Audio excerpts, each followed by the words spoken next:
우리가 모세를 잘 알고 있습니다. 모세는 살인죄라는 누명을 쓰고 왕궁에서 도망쳐 나와 광야에서 40년 동안 양을 치며 살았습니다. 이 40년 동안 모세에게는 아무 일도 일어나지 않았습니다. 그저 평범하게 40년이라는 긴 시간을 평범하게 그냥 살아갔지요. 그런데 이런 모세에게 오늘 말씀 하나님께서 나타나시죠. 오늘 말씀을 보시면 불이 붙은 떨기나무 가운데서 하나님이 나타나십니다. 오늘 2절을 한번 보시기 바랍니다. 여호와의 사자가 떨기나무 가운데로부터 나오는 불꽃 안에서 그에게 나타나시니라. 그가 보니 떨기나무에 불이 붙었으나 그 떨기나무가 사라지지 아니하는지라. 여기서 나타나는 불은요, 하나님의 임재를 상징합니다. 하나님을 상징하는 것이죠. 하나님께서 불이 붙은 떨기나무 가운데서 모세에게 나타나셨습니다.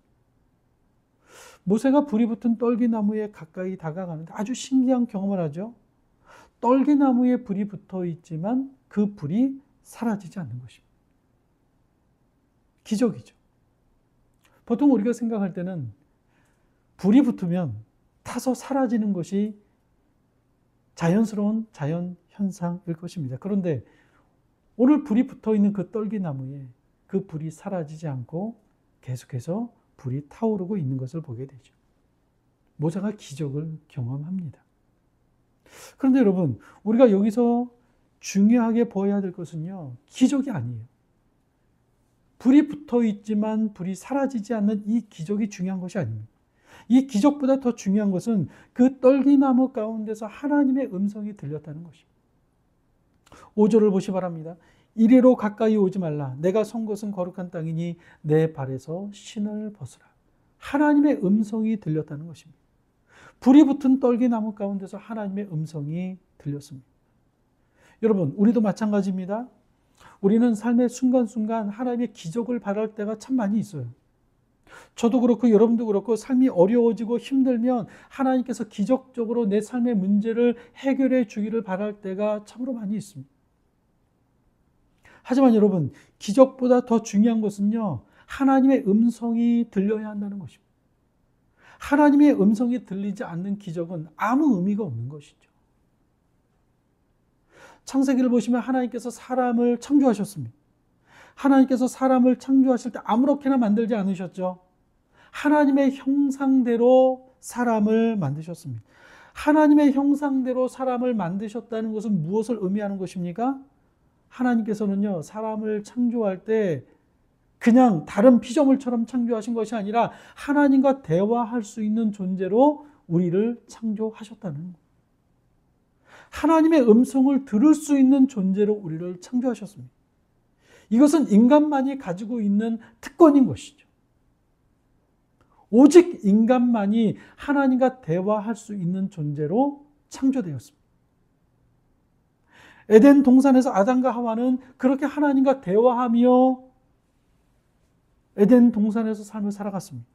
하지만 아담이 죄를 범함으로 말미암아 하나님과의 관계가 끊어지게 되었죠.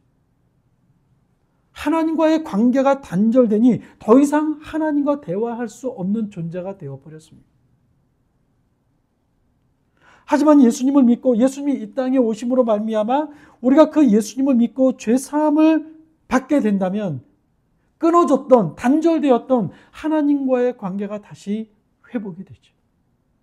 그래서 하나님과 대화할 수 있는 존재가 되었습니다.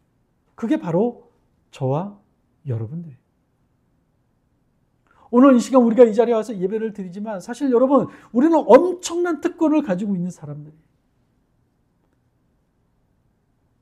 인원수가 적기 때문에 우리는 좀 너무 연약해.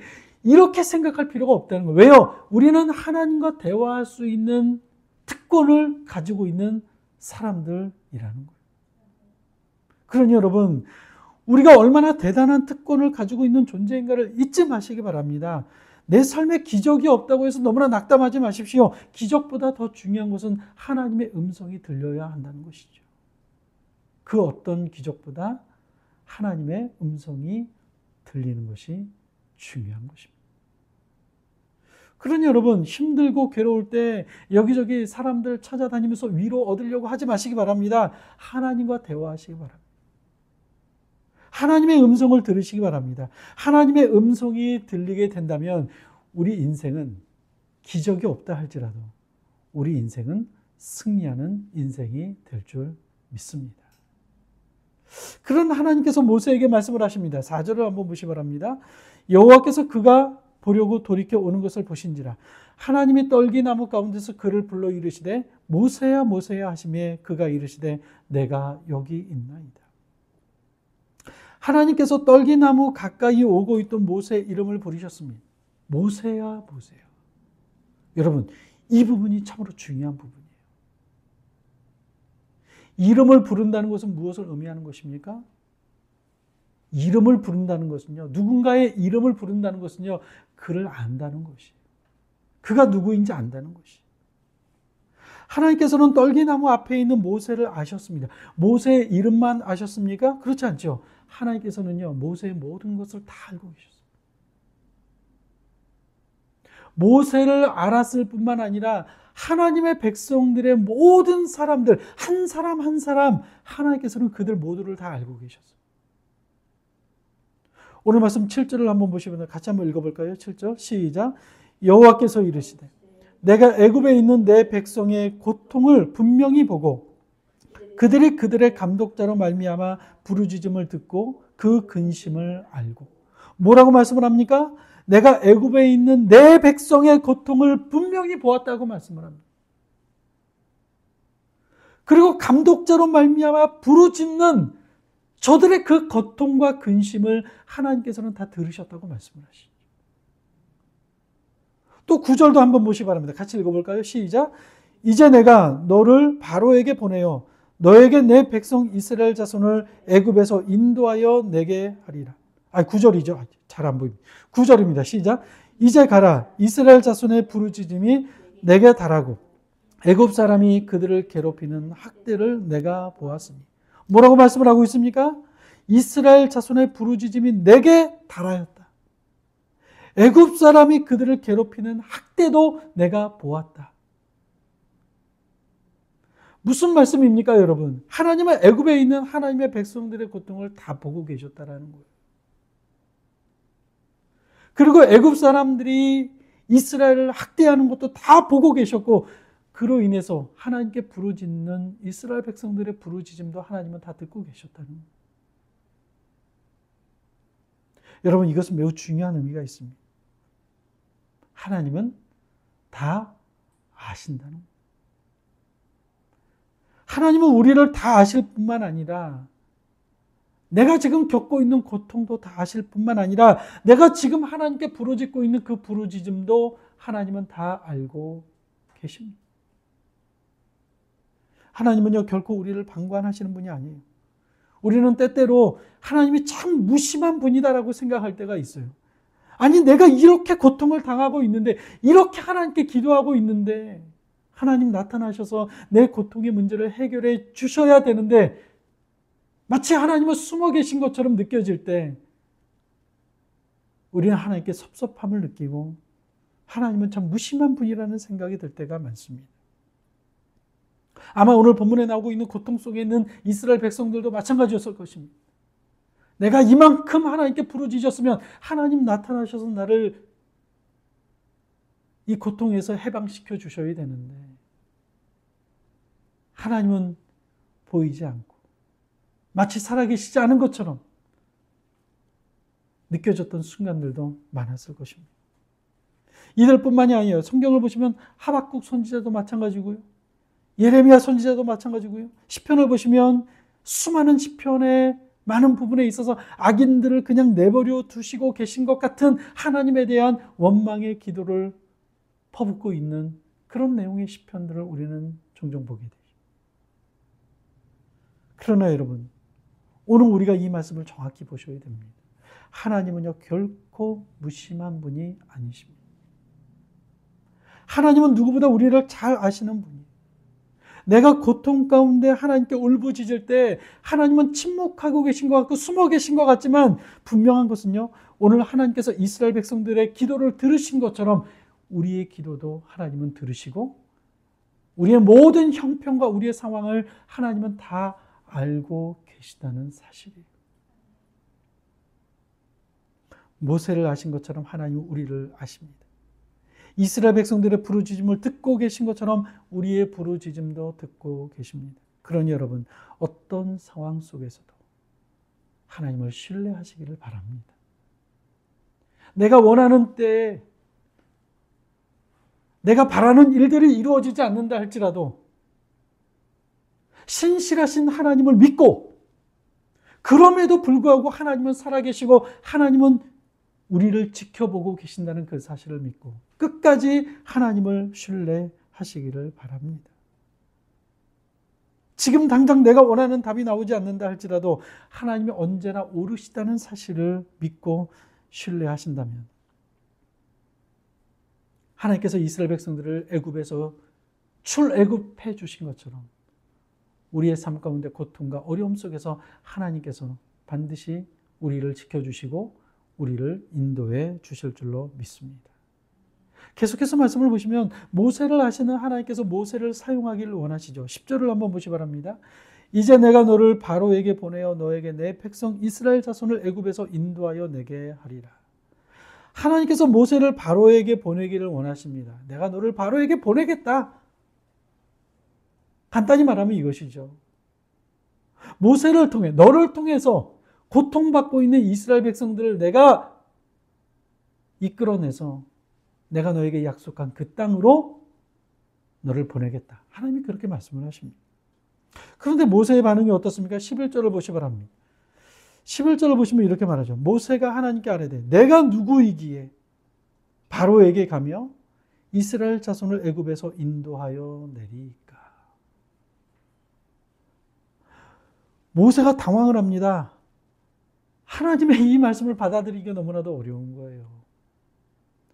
아니 40년 동안 양을 치면서 그냥 평범하게 살아왔던 모세인데 어느 날 갑자기 하나님께서 나타나셔서 야, 내가 너를 바로에게 보내겠다. 그리고 너를 통해서 이스라엘 백성들을 애굽에서 내가 인도해 낼 것이다. 하나님이 말씀을 하시니까요. 모세가 황당한 거죠. 그도 그럴 것이에요, 여러분. 바로가 누구입니까? 그 당시 최고의 권력자였어요. 최고의 권력자.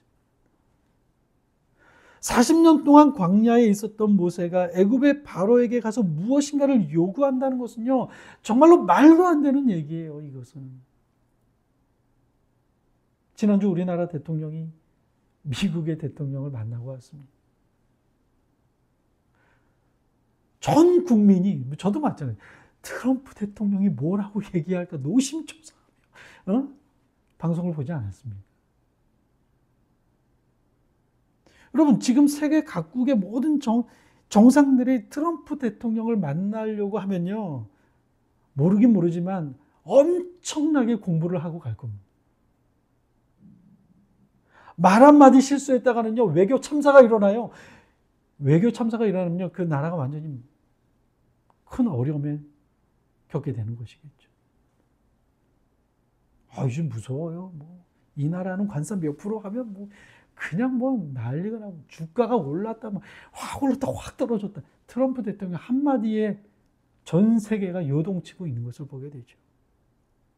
그래서 어떠십니까? 제가 보니까요, 우리나라 대통령이 트럼프 대통령을 만나기 위해서 그가 썼던 자서전 책도 막 보고요, 그 말 한마디 다 연구하고 그러고 갔다는 얘기를 들었어요. 최고의 권력자를 만난다는 것은요, 그런 거예요. 정말로 쉽지 않은 거죠. 그런데 당시 최고의 권력자였던 이 바로를 만나러 가는데 바로가 좋아하고 있는 선물 보따리를 들고 간 것도 아니고 협상을 하기 위해서 간 것도 아니고 자기 백성들을 보내달라고 하는 너무나도 얼토당토하는 허무맹랑한 요청을 하기 위해서 바로를 찾아가는 것입니다. 말도 안 되죠. 상황으로 볼 때는. 정말. 그래서 모세는 내가 누구이기에 바로에게 갑니까? 지금 하나님께서 말씀을 하시는데 하나님, 내가 누구이기에 바로를 만나러 갑니까? 이건 말도 안 됩니다. 못 가겠습니다. 지금 그렇게 대답을 하고 있는 것이죠. 충분히 이해가 가지 않습니까, 여러분? 이 모세의 심정이. 아무리 하나님이 말씀을 하셨어도요, 쉽지 않은 결정이었을 거예요. 근데 여러분, 오늘 우리는 여기서 아주 중요한 것을 발견하게 돼요. 여기서, 이 부분에서. 이게 오늘 설교의 포인트는 바로 여기에 있다고 봅니다. 내가 누구인지 알지 못하는 사람은요, 아무것도 할 수가 없어요. 내가 누구이기에 바로를 만나러 갑니까? 내가 누구인지 알지 못하는 사람은요, 할 수 있는 게 없어요. 내가 누구인지 모르면요, 내가 왜 살고 있는지도 모르고요, 내가 지금 무엇을 위해서 살아가고 있는지도 몰라요. 아마 그런 사람 많을걸요? 그냥 사니까 사는 거예요. 왜요? 내가 누구인지 모르기 때문에. 자신이 누구인지 알아야 내가 무엇을 위해서 살아갈 것인가에 대한 분명한 목적이 생기는 거고요. 자신의 정체성을 알고 있어야 그 사람은 삶의 의미가 있는 거예요. 자신의 정체성을 알지 못하는 사람이 두 가지 특징이 있습니다. 첫 번째는요, 자신을 지나치게 과대평가한다는 거예요. 이게 자신을 모르는 사람의 특징이에요. 그래서 이런 사람은요, 허세를 부리며 살아요. 지나치게 자신을 과대평가하고, 별것도 안 했는데 뭐 엄청난 일을 한 것처럼 얘기하고 다니고. 그리고 두 번째는요, 자신을 지나치게 과소평가한다는 거예요. 이게 내가 누구인지 모르는 사람의 특징이에요. 지나치게 소극적이고 자신감도 없어요. 이게 정체성이 없는 사람의 특징이에요. 모세가 대표적이죠. 한때 모세는요, 굉장히 자신이 대단한 사람인 줄 알고 막 의욕 충만하고 막 자신을 막 과대평가하는 그런 사람이에요. 왕궁에서 자랐고 사람들이 자신을 높여주니까 정말로 자신이 대단한 사람인 줄 알았던 것이죠. 그래서 정의감에 사로잡혀 사람을 죽이는 살인죄를 저지르게 됩니다. 그리고 도망자 신세가 되죠. 도망자 신세가 되고 나니까 모세는요, 작아질 대로 작아집니다. 40년 동안 양을 치며 자신은 아무것도 할 수 없다고 고백을 하죠. 오늘 하나님을 만나 하나님의 음성을 직접 들었음에도 불구하고 자신이 누구인지 몰라요. 나는 그런 일 할 수 없어요. 나는 누구인지 몰라요. 내가 누구니? 지나치게 자신을 과소평가합니다. 이 모든 것이요, 내가 누구인지 모르기 때문에 나타나는 현상이었던 거예요. 내가 누구인지 알지 못하면 내가 무엇을 해야 되는지도 알지 못하는 오버액션을 하든가 아니면 지나치게 소극적으로 변하든가, 이게 정체성이 없는 사람의 특징이라는 것이죠. 여러분, 다니엘을 보시기 바랍니다. 다니엘은요, 분명한 정체성을 가지고 있었던 사람이었어요. 다니엘은 자신이 하나님의 사람이다라는 사실을 분명히 했습니다. 그렇기 때문에 아무리 산의 진미가 가득한 음식이 앞에 있다 할지라도 누가 그것을 먹으라고 명령을 했어도 그는 그 음식에 손을 대지 않을 수 있었던 거예요. 사자굴 속에 던져질 수밖에 없는 급박한 상황에서도 기도를 멈추지 않을 수 있었던 이유는 내가 누구인지 분명히 알고 있었기 때문에 가능했다. 목에 칼이 들어오는 것 같은 수많은 유혹과 핍박 속에서도 믿음을 지킬 수 있었던 이유는 내가 누구인지 분명한 자신의 정체성을 가지고 있었기 때문에 그래요. 바울도 마찬가지죠. 그가 다메섹 도상에서 주님을 만난 이후에 자신이 누구인지 분명히 알았습니다. 그 전에는 너무나 의욕이 충만했죠. 자신을 과대평가했죠. 내가 이 정도 공부하고 이 정도 율법을 지키고 있으니까 나는 대단한 사람이야. 왜요? 내가 누구인지 몰랐기 때문에. 하지만 주님을 만나고 나서 내가 누구인지 분명히 알았습니다. 그렇기 때문에 그토록 소중하게 여기던 모든 것들을 다 배설물로 여길 수 있었고 자신의 모든 것을 포기하고 복음을 전하는 사도로 살아갈 수가 있었던 이유는 주님을 만나고 내가 누구인가를 분명히 알았기 때문에 그래요. 사랑하는 여러분, 자신이 누구인지 아는 사람은요, 아무렇게나 살 수 없습니다. 환경에 의해서 휘둘리는 인생을 살지 않아요. 어떤 환경이 온다 할지라도 좌절하거나 낙담하지 않고 포기하지 않고 두려워하지 않습니다. 왜 그렇습니까? 내가 누구인지 알기 때문에. 내가 누구인지 알기 때문에. 우리는 외적인 조건에 의해서 자신감을 가질 때가 참 많아요. 훌륭한 외모를 가지고 있거나 재물이 많거나 스펙이 좋으면 그것이 내 자신감의 근거가 된다고 생각할 때가 많아요. 그래서 내가 이 정도만 가지고 있으면 내가 떵떵거리며 고개 들고 살아갈 텐데 이게 없어서 나는 자신이 없어. 어느 정도는 맞는 말일 수도 있습니다. 그렇죠? 하지만 여러분, 이런 외적인 조건은요, 전부 다 상대적인 거예요. 자신보다 나은 사람과 비교하는 순간 자신감은요, 열등감으로 변하게 되어 있어요. 여러분들이 원하는 거 다 갖춰보십시오. 여러분들보다 더 대단한 사람은요, 세상에 많아요. 그죠? 비교하는 순간 또 열등감을 갖게 되는 거예요. 그러므로 여러분, 자신의 외적 조건을 자신의 정체성이라고 생각해서는 안 돼요. 분명히 아셔야 돼요. 내 정체성이 지금 내가 외적으로 가지고 있는 그 무언가가 내 정체성을 정해주는 것이라고 생각하면 큰일 납니다, 여러분. 아무리 명품 옷으로 온몸을 휘둘렀다 할지라도 그 인생이 명품이 되는 것은 아니에요. 자신의 직업이 고상하다고 해서 그 인생의 고상한 인생이 되는 것은 아니라는 거예요. 외적인 조건을 자신의 정체성이라고 생각해서는 안 됩니다. 우리의 정체성은요, 오직 하나예요. 내가 하나님의 자녀라는 사실이에요. 그리고 그 하나님이 나와 함께 하신다는 이 사실, 여러분, 이 사실이 우리의 정체성이 돼야 돼요.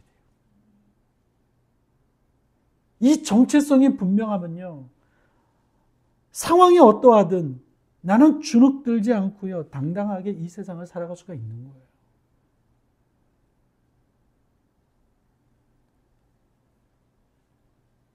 우리 주변에 그런 사람들도 많아요, 사실. 저도 많이 봤어요. 아무것도 없어요. 가진 거 없어요. 근데 당당해요. 왜 그런지 아십니까? 내가 하나님의 사명을 받은 하나님의 자녀라는 사실. 이 정체성이 너무나 분명하기 때문에. 오늘 본문 12절을 한번 보시기 바랍니다. 같이 읽어볼까요? 12절 시작. 하나님이 이르시되 내가 반드시 너와 함께 있으리라. 내가 그 백성을 애굽에서 인도하여 낸 후에 너희가 이 산에서 하나님을 섬기리니 이것이 내가 너를 보낸 증거니라. 모세는 과거에 실패한 것으로 인해서 자신감이 없었습니다. 하나님께서 이런 모세를 아시고 이렇게 말씀하시죠. 내가 반드시 너와 함께 할 것이다. 걱정하지 마라. 내가 반드시 너와 함께 할 것이다. 모세에게 자신의 정체성을 지금 회복시켜 주십니다. 야, 이건 네가 하는 게 아니야. 네 힘으로 하는 게 아니야. 네가 가지고 있는 외적인 스펙으로 할 수 있는 게 아니야. 너는 내가 선택한 내 자녀야. 그리고 내가 너와 함께 할 거야. 그러니 당당하게 바로에게 가서 내가 말한 그것을 요구하라고 말씀하고 있는 것이죠. 결국 이 믿음으로 모세는 바로 앞에 당당히 서게 되었고요. 이스라엘 백성들을 애굽에서 인도해낼 수가 있었던 것이죠. 사랑하는 여러분, 내가 반드시 너와 함께 있을 것이라는 이 말씀은요, 하나님의 약속 중에 최고의 약속이에요. 이 약속보다 더 큰 약속이 있습니까, 여러분? 없어요. 성경은 처음부터 끝까지 하나님이 우리와 함께 하신다는 이 말씀으로 도배되어 있어요, 사실은. 창세기부터. 심지어 예수님의 이름이 무엇입니까? 임마누엘. 뜻이 뭐죠? 하나님이 우리와 함께 계시도다. 이게 성경의 핵심이죠, 이게. 여러분, 그렇습니다. 하나님께서는 우리의 조건과 상태와 상황과 상관없이 우리와 함께 하고 계십니다. 우리와 함께 하시는 하나님은 실수가 없어요. 우리는 실패하고 넘어져도 우리와 함께 하고 계시는 하나님은 절대로 실패할 수가 없죠. 그렇기 때문에 하나님이 우리와 함께 한다면 상황이 아무리 힘들어도 인간의 눈으로 볼 때 불가능해 보이는 일이라 할지라도 하나님이 함께 하시면 가능한 것입니다. 사랑하는 여러분, 삶이 힘드십니까? 고민이 있습니까? 걱정이 있습니까? 자신감을 많이 잃었습니까? 정체성을 회복하시기를 바랍니다. 하나님이 나와 함께 하신다는 이 믿음이 회복되기를 바랍니다. 이 세상에서 가장 확실한 두 가지가 있다면 하나는 우리 모두가 다 죽는다는 거예요. 이것만큼 확실한 게 없죠. 근데 여러분, 우리가 죽는 것보다 더 확실한 게 무엇인지 아십니까? 하나님이 우리와 함께 하신다는 사실이에요. 이것만큼 확실한 것은 없어요. 오늘 모세를 보시 바랍니다. 정체성을 회복한 모세는 결국 하나님을 경험하게 되죠. 하나님의 일하심을 경험합니다. 하나님께서 10가지 재앙을 통해서 바로를 항복하게 하시고 홍해를 가르시고 바다를 마른 땅과 같이 건너가게 하실 뿐만 아니라 사람으로서는 도저히 살 수 없는 그 광야에서 단 사흘조차도 살 수 없는 그 광야에서 40년 동안 함께 하셨고 결국은 이스라엘 백성들을 가나안 땅에 들어갈 수 있도록 인도해 주셨습니다. 불가능할 것 같은 일들을 가능하게 하셨습니다. 여러분, 먼저는 내가 누구인가를 아는 것이 중요합니다. 우리는 하나님의 자녀입니다. 하나님께서는 우리와 함께 하실 것을 약속하셨습니다. 그 약속을 지키기 위해 독생자이신 예수 그리스도를 이 땅에 보내셨고 십자가에 달려 죽게 하셨습니다. 우리는 특별한 사람이에요. 우리는 하나님의 음성을 들을 수 있는 사람입니다. 그리고 하나님이 함께 하시기로 작정한 사람들이 저와 여러분입니다. 정체성을 회복하시기 바랍니다. 그러면 우리 삶에 놀라운 일들이 벌어질 것입니다. 하나님의 일하심을 경험하게 될 것입니다. 하나님께서는 우리에게 말씀하십니다. 하나님께서는 우리를 사용하기를 원하십니다. 하나님께서는 우리를 통해 하나님의 나라를 이루시길 원하십니다. 이제 우리는 우리 자신을 믿고 살아가는 사람이 아니라 우리를 붙드시는 하나님을 믿고 살아가야 하는 존재들이죠. 그 주님을 믿고 분명한 정체성을 회복함으로 말미암아 어떤 상황에서도 좌절하거나 주눅들지 말고 당당하게 주님의 말씀을 붙들고 승리하는 인생을 살아갈 수 있는 저와 여러분이 되시기를 주님의 이름으로 간절히 축원합니다. 함께 기도하겠습니다.